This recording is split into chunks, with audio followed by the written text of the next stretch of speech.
धर्मपुर नामी एक खामोश गांव जो गिने के खेतों और एक घने खौफनाक जंगल के दरमियान वाक़ था। बज़ाहिर बहुत पुरअमन था, मगर इसी गांव में एक ऐसी मोहब्बत ने जन्म लिया जो बाद में एक खौफनाक अंजाम तक पहुंची। और वही एक खामोश मिजाज लड़की थी जिसकी आंखों में उदासी बसी रहती थी। वो अपनी बेवा माँ के साथ गांव के किनारे पुराने बानियान के दरख्त के करीब रहती थी, जहां अब कोई बच्चा खेलने नहीं आता था।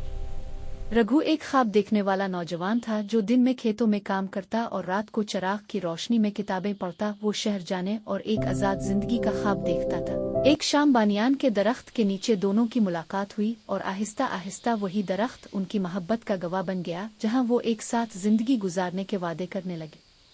मगर गांव में मोहब्बत छपी नहीं रहती। विक्रम नामी एक ताकतवर खानदान के लड़के ने आरवही को देख रखा था, और जब उसने आरवही को रघु के साथ हंसते देखा तो उसके दिल में हसद और गुस्सा भर गया। एक अंधेरी रात रघु घर वापस न आया और अगली सुबह उसकी लाश जंगल के कुएं के पास मिली। इसकी आंखें खौफ से खिली थीं और उसकी गर्दन पर कत्ल के निशान थे।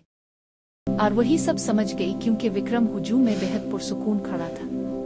रघु की मौत ने आरवही को तोड़ दिया। वो रात भर अंधेरे में बैठी रही और फिर सुबह होने से पहले जंगल की तरफ चली गई। इसकी लाश भी इसी कुएं के पास मिली। कलाइयां किट्टी हुई थी, मगर चेहरे पर अजीब सा सुकून था। गांव वालों ने समझा कि कहानी खत्म हो गई, मगर एक हफ्ते बाद विक्रम के खानदान का एक लड़का मर गया, फिर दूसरा, फिर तीसरा। सबकी लाशें उन्हीं जगहों के करीब मिले जहां आरवही और रघु जाया करते थे। और फिर गांव में एक सफेद पोश लड़की की अफवाहें फैल गईं, जिसके पांव जमीन को नहीं छूते थे, बाल चेहरे पर गिरे होते थे और वो मारने से पहले रघु का नाम पुकारती थी।